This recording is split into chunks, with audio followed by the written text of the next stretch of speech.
Hi, everyone, and welcome to the Alliance for Aging Research's podcast, This is Growing Old. I'm your host, Sue Peschin. I serve as president and CEO of the Alliance for Aging Research. Today, I am lucky to be talking with George Vradenburg, chairman and co-founder of UsAgainstAlzheimer's. I'll be speaking with George about the recent aducanumab announcement, USA2's Brain Guide program, and the importance of the Medicare annual wellness visit for detection of cognitive impairment. George, thank you so much for joining us today. It's good to be with you. So could you please start off telling our listeners a little bit about the mission of Us Against Alzheimer's and the Brain Guide program that you just released? Sure. Us Against Alzheimer's launched in 2010 with the goal of preventing Alzheimer's. Not a surprise, but in fact, it's taken a longer path than we thought it would take. So that's our mission, is to stop this damn disease. It's affecting so many people. It's costing society such a great amount of money and people a lot of money, families. So we very much set off to try and stop this disease. We didn't think that the business as usual attitude that existed back in 2010, NIH would not, or Congress would not increase funding for NIH research in Alzheimer's asymmetrically. That has changed. The belief that, in fact, no one could collaborate in the Alzheimer's space, leaders engaged in Alzheimer's disease, or the LEAD coalition demonstrates that that is not the case, and that you can't speed science. And the answer is no, you can. So that is, in fact, what we've been able to do over the last 10 years. So that's our mission, to stop Alzheimer's, prevent Alzheimer's. Brain Guide is a brand new tool developed with Amazon Web Services with some support from Biogen, which basically is a private conversation that you can have and get your brain health assessed to test your cognitive impairment. Why would you want to do that? To see whether or not your natural worries about your forgetting words or names is something that is sufficiently significant that you ought to see your doctor or not. Because so many people are worried about their brain health these days, but not knowing whether or not this is of sufficient level of concern, they ought to talk to a doctor about it or not. Many people are shy about talking to their doctor about brain health, shy about talking to their family about brain health. Should they be concerned? And if so, what should they do? And so this Brain Guide enables you to make an assessment of your brain health and also to get adequate resources, either by referrals to local organizations that support those with Alzheimer's or others that give you more information about brain health. Okay. And there's a lot of other things that can affect memory and cognition other than Alzheimer's disease. Absolutely. And so polypharmacy, diabetes, vitamin deficiency. There are a variety of things that can affect your brain health, and you ought to know whether this is sufficient concern to see a doctor. Right, and depression for sure. Depression. How do you think the Brain Guide is going to encourage people to speak with their healthcare providers about memory concerns? Because you may, go through a test online, and the test may say, "Hey, there's a concern here," but a lot of people sometimes will, get really afraid when they see that. So, what? Tell us a little bit more about how the Brain Guide encourages people to speak with their healthcare providers. Well, one of the things that we've found, and there are now over 200,000 people that have basically visited the website, and close to 100,000 people have actually taken the assessment, is that they need an excuse to go talk to their doctor. An excuse is not the right word. They need a trigger to go talk to their doctor. And they can't just sort of open up, I've got a concern about memory, because the doctor doesn't know what to say about that. So what the first thing on our version 1.0, one of the first feedbacks we got is enable me to print out the result of this assessment, because they wanted to take it to their doctor to say, I've just done an assessment and this is what it says. So that in fact, what it does is encourage them to do that. It also refers them to other resources about brain health concerns so that they can look at other things that they can do in the way of lifestyle or comorbidity management or other kinds of considerations.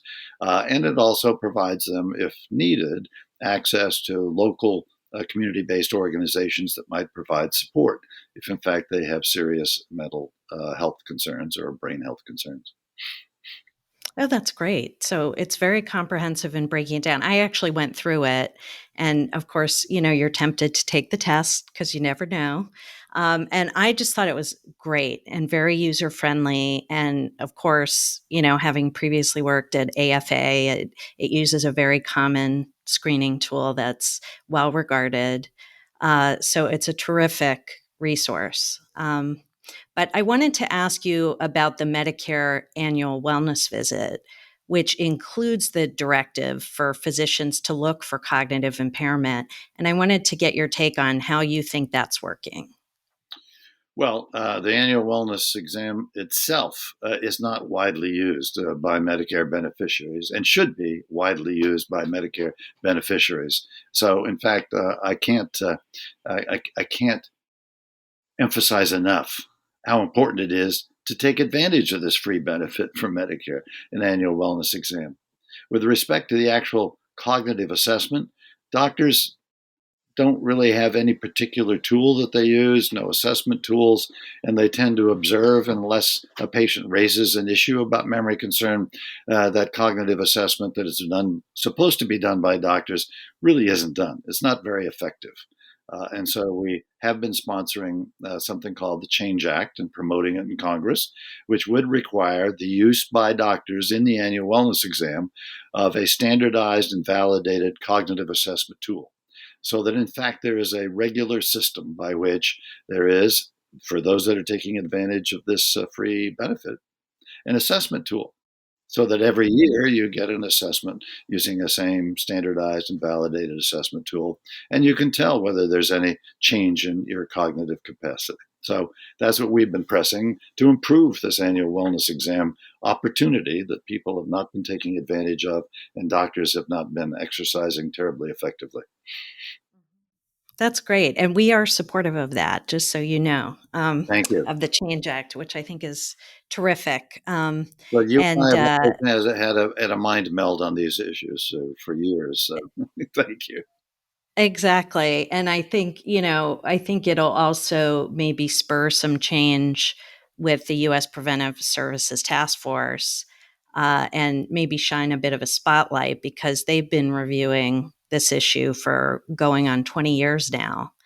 And, something needs to change. It's a perfect name.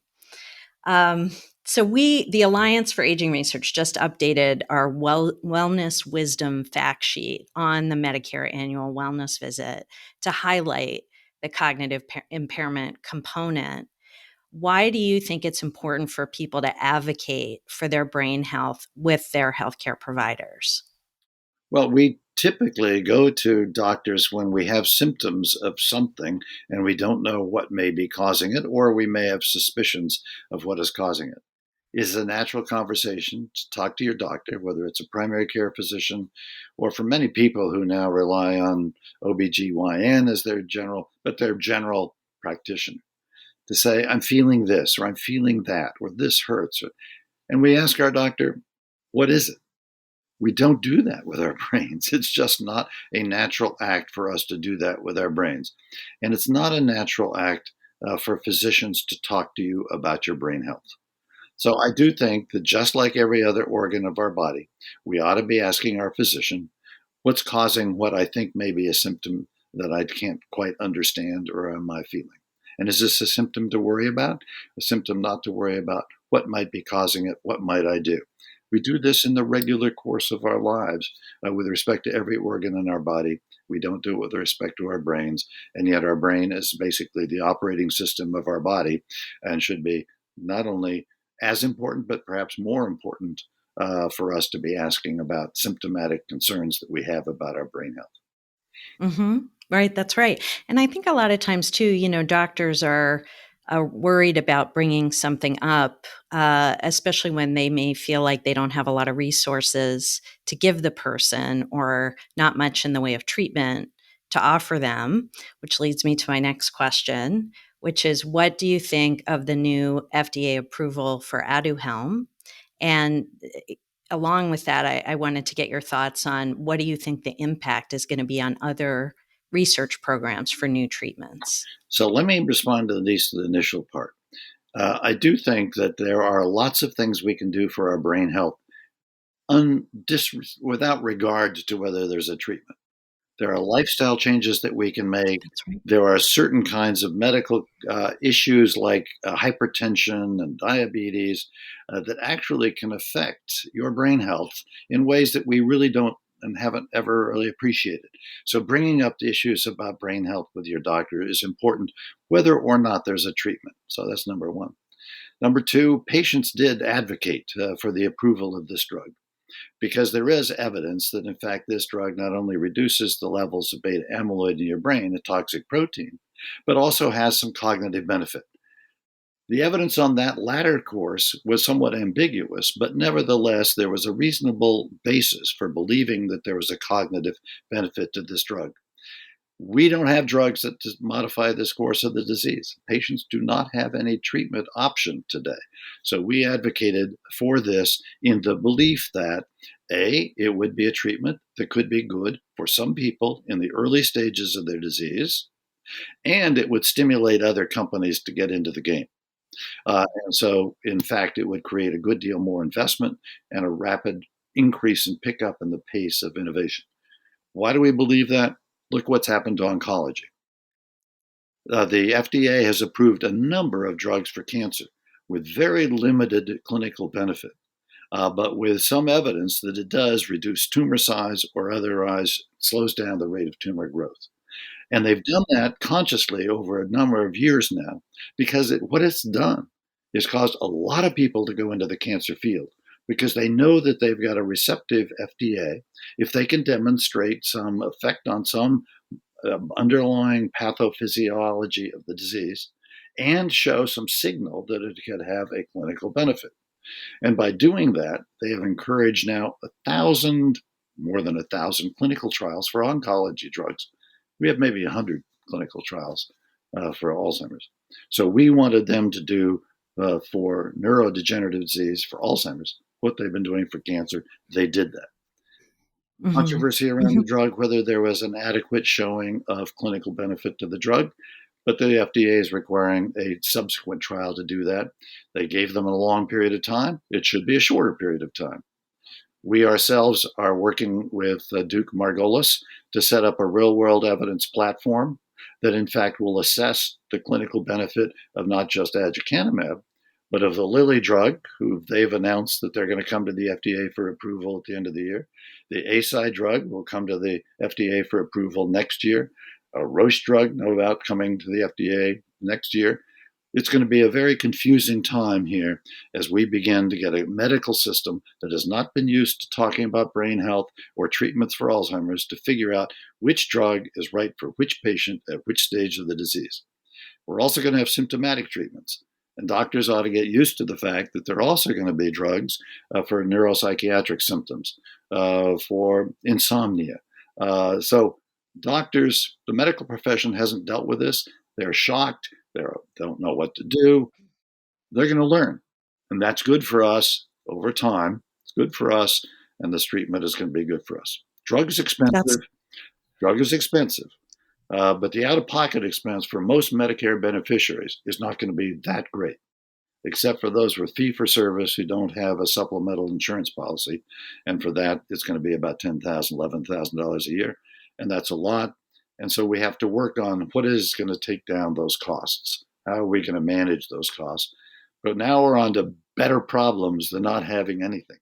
We now have something to work with. We're going to have more things to work with next year. There'll be competition in terms of the power of the drugs and the cost of the drugs. And we are going to have to, as patients, begin to take some ownership now of the issue ourselves to figure out what is working for which of us. That's awesome, George. Thank you so much. That was so well said. And I just want to add with neuropsychiatric symptoms that there's certainly also work in the clinical pipeline for dementia-related psychosis, agitation. So there's quite a bit that's going on, and I also think that's also very exciting because people who are dealing with that as individuals and also within their families, it can be very challenging. And the Alliance actually put out just recently 2 new pocket films on neuropsychiatric symptoms called Shake the Stigma, because they are so stigmatized. We talk a lot about memory loss and cognitive issues. We don't talk quite as much about NPS, neuropsychiatric symptoms. And I love to hear that you're engaged in potentially setting up a registry. It sounds like a registry, right? Patient registry. We'll start with a registry and probably move to a pragmatic clinical trial so we can really assess those patients who aren't on drug, but with similar symptomatic status, who don't want to take the drug for any reason, or who are precluded from taking the drug because of concerns about side effects or exposure to side effects, what it is that happens to their memory. So we can compare and contrast those that are on drug and those that are not on drug. But also we can compare and contrast those that are on an aducanumab drug versus those on a Lilly drug versus those on a Roche drug. Oh, I love it. A head to head. We need those. And it would be great if you somehow, also integrated PCORI into the mix to make sure that, yeah. So this is a question we ask all of our guests. When you were a kid, what did you imagine growing older would be like? I imagined growing older was being 65 and going on Medicare. But I had very healthy parents until right to the end of life. But I did have grandparents who obviously experienced some. My late wife's mother and grandmother both experienced Alzheimer's, and I saw what happened to them in the later stages of the disease. So I saw that, in fact, you could live healthy to the end of life and die relatively suddenly, or you could live to the end of life with many, many years of pain or suffering or isolation from your family and create a financial burden. So I had no fixed notion of what growing old was. And I guess as a kid, basically, I thought, you got to 65 and then you relaxed and you played golf and you did these other things. But so I thought growing older was a good time of life. I really thought life. But there were some people who experienced late life disease, and that was something to be avoided. Mm-hmm. And you're devoting your life to it, which is pretty amazing. Yeah. So what do you enjoy most about growing older now? A renewed purpose in life.